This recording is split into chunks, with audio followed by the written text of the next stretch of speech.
जैसे ही मैंने वह सुनहरा प्याला उठाया, मेरे सिर के ऊपर सोने का पहाड़ ढाने लगा।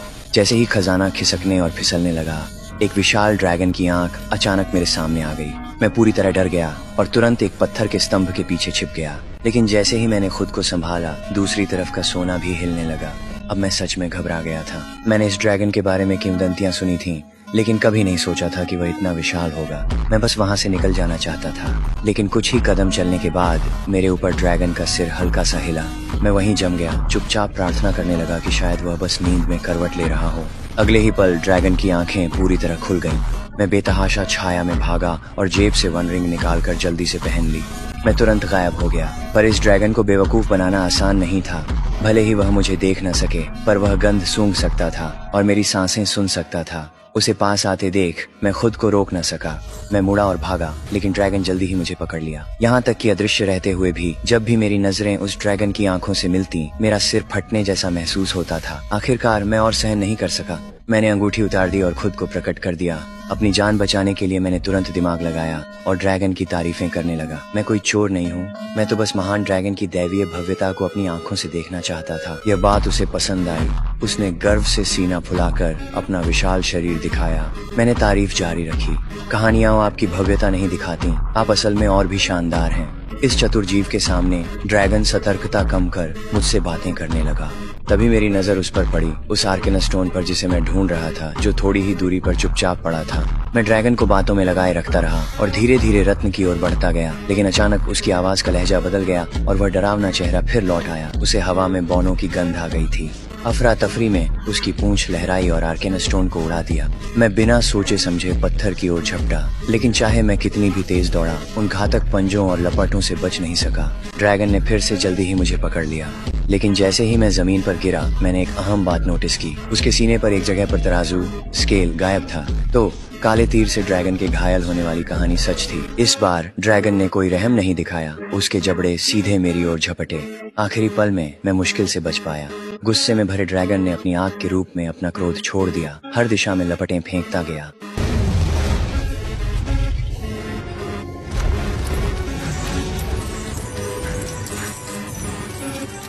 मुश्किल से बचकर मैं बाहर इंतजार कर रहे थोरिन से टकराया। उसने पूछा, क्या तुम्हें आर्केना स्टोन मिला? उसका रवैया मुझे नापसंद था और मैंने जवाब नहीं दिया। पर थोरिन ने पागलों की तरह मेरी राह रोक ली। तब तक ड्रैगन ने हमें ढूंढ लिया था। बौने भी आ गए और ड्रैगन क्रोधित हो उठा। बौनों की हिम्मत तो देखो, वे उसका सोना लेने लौट आए थे। हम सब समय रहते ही भागने में कामयाब हो गए। निकलते समय हमें प्रवेश द्वार पर 60 साल पहले ड्रैगन से लड़ते हुए शहीद हुए हमारे बौने भाइयों के अवशेष मिले। वह दृश्य देख थोरिन बदल गया। उस दृश्य से थोरिन ने एक योजना बनाई। ड्रैगन को भट्टियों तक लुभाकर वहां की मशीनरी का इस्तेमाल करना तय किया। उसे फंसाकर हम भट्टियों तक पहुंचे और ड्रैगन की आग से उन्हें जला दिया। इतने वर्षों के बाद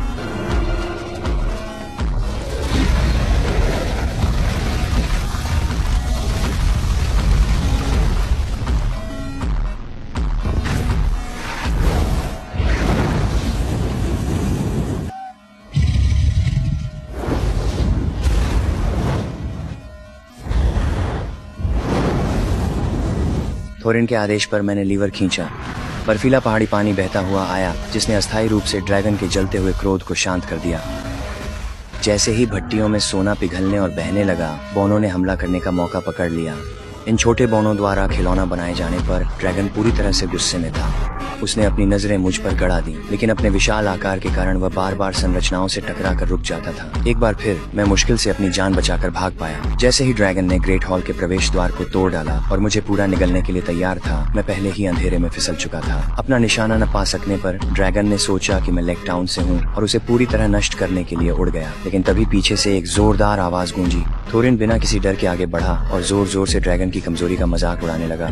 गुस्से में आकर ड्रैगन सीधे थोरिन के जाल में फंस गया। बौने तेजी से आगे बढ़े और एक पत्थर की मूर्ति को तुरंत सोने से ढक दिया गया। सोने का दीवाना ड्रैगन एक पल के लिए मंत्रमुग्ध हो गया। अगले ही पल मूर्ति पिघल गई और पिघले हुए सोने की बाढ़ ने उसे पूरी तरह डुबो दिया। थोरिन ऊपर से उत्साहित होकर देख रहा था। उसे पूरा यकीन था कि ड्रैगन का अंत हो गया है। लेकिन क्या वाकई सब खत्म हो गया था?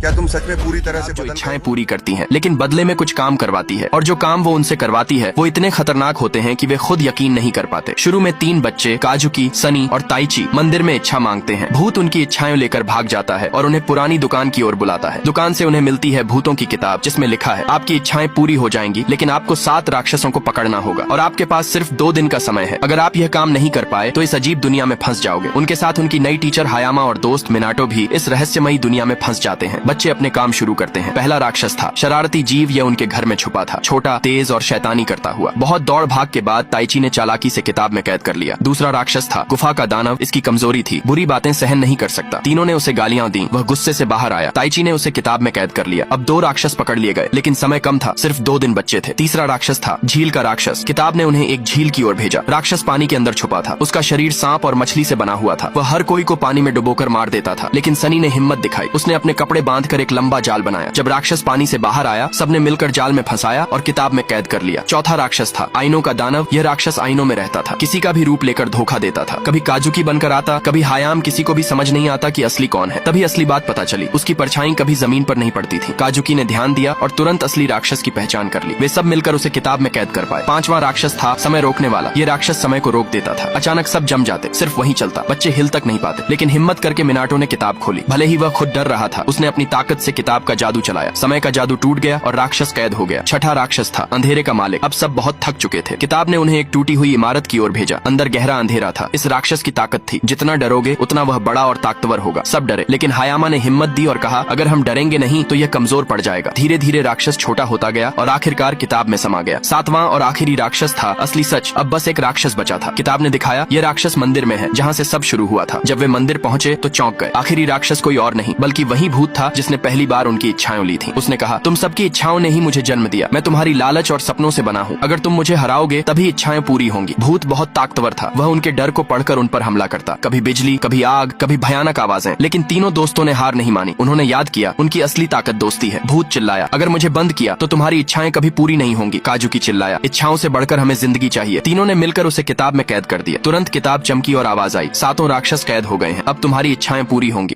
लड़का पहली बार बास्केटबॉल कोर्ट पर उतरा था, लेकिन उसका निशाना इतना शानदार था कि 50 मीटर की दूरी से भी बॉल सीधे रिंग में चली जाती थी। उसकी इस प्रतिभा को देखकर बड़े बड़े क्लब उसे अपनी टीम में चाहते थे, लेकिन उसने सबके ऑफर मना कर दिए। उसने उस टीम को चुना जो पूरे सीजन में एक मैच भी नहीं जीत पाई थी। टीम में जगह पाने की एक ही शर्त थी, कप्तान को हराना। सबका मानना था कि कप्तान को मात देना किसी के बस की बात नहीं, मगर लड़का बिल्कुल नहीं डरा। कप्तान ने तीखी नजरों से उसे देखा और हल्का उछलकर बैकबोर्ड पर एक एनर्जी ड्रिंक की कैन रख दी। मुकाबला शुरू हुआ। पहली बॉल लड़के को मिली, पर उसने कभी ड्रिबल किया ही नहीं था। इसी का फायदा उठाकर कप्तान ने बॉल झट से छीन ली और जोरदार डंक मार दिया। नीचे आते हुए उसने गिरती हुई कैन भी आसानी से पकड़ ली। लड़का दंग रह गया। उसे अंदाजा नहीं था कि कप्तान इतनी जबरदस्त स्किल रखता है। दूसरे राउंड में लड़का थोड़ा पीछे हटकर दौड़ने को तैयार हुआ, मगर अचानक उसने हाफ कोर्ट से ही बॉल फेंकी और वो सीधी रिंग में जा गिरी। दर्शक अवाक रह गए। उसी पल मुकाबला खत्म हुआ। लड़का जीत गया और उसे टीम में शामिल कर लिया गया। पहले मैच में कप्तान ने उसे बेंच पर बैठाते हुए कहा कि पहले बाकी खिलाड़ियों की चालें देखकर सीखो। कप्तान अच्छी तरह खेल रहा था, लेकिन टीम के बाकी खिलाड़ी बेहद कमजोर थे। अंत में मजबूर होकर कप्तान को लड़के को मैदान में उतारना ही पड़ा। मैदान पर पहुंचते ही लड़का बार बार बॉल खो देता। कोई भी आसानी से उससे बॉल छीन लेता। टीम का स्कोर नीचे गिरता जा रहा था। एक बार उसे शॉट का मौका मिला, लेकिन बॉल सीधी कैमरामैन की तरफ जाकर निकली। वह इतना डर गया कि दोबारा शूट करने की हिम्मत ही नहीं रही। लेकिन अगले मौके पर उसने खुद को संभाला। जैसे ही बॉल उसके पास आई, वह 3 पॉइंट लाइन के बाहर से दौड़ा और शॉट फेंका। इस बार बॉल बिना रुके रिंग में चली गई और पूरा मैदान तालियों से भर गया। सिर्फ उसी एक शॉट ने टीम को जीत दिला दी। इस जीत के बाद लड़के को अपनी कमियों का एहसास हुआ। वह रात को बसों के पीछे दौड़ता हुआ ड्रिबल की प्रैक्टिस करता, दिन में जिम जाकर तेज दौड़ लगाता और हर वक्त बास्केटबॉल अपने साथ रखता। उसकी ड्रिबलिंग में सुधार आने लगा, लेकिन वह जानता था कि असली खिलाड़ी बनने के लिए डंक भी सीखना जरूरी है। उसने कप्तान से डंक सिखाने को कहा, पर कप्तान ने साफ कहा कि पहले बुनियादी चीजें ठीक से सीखो। लड़के को यह बात पसंद नहीं आई। रात में उसने खुद ही अलग अलग तरीकों से डंक करने की कोशिश की, पर कूद में उसका नियंत्रण बिगड़ा और वह सीधा छत की लाइट से टकरा गया। कुछ समय बाद लीग के ट्राई आउट शुरू हुए। जैसे ही वह मैदान पर आया, विरोधी खिलाड़ियों ने उसका मजाक उड़ाना शुरू कर दिया, लेकिन वह किसी बात से परेशान नहीं हुआ और खेल पर ध्यान केंद्रित किया। खेल शुरू होते ही वह हवा में कूदा और बॉल कप्तान की तरफ उछाल दी। कप्तान ने शानदार डंक करते हुए पहला स्कोर बनाया। इसके बाद लड़के ने हाफ कोर्ट से एक लंबा शॉट फेंका और बॉल सीधे रिंग में जा गिरी। स्टेडियम में शोर गूंज उठा। खेल का माहौल पूरी तरह बदल चुका था। अब लड़के ने हाफ कोर्ट से डंक लगाने की कोशिश की। उसने हर डिफेंडर को चकमा देते हुए टीम को जीत तक पहुंचाया और आज पूरी लीग का सबसे चमकता हुआ सितारा बन चुका है।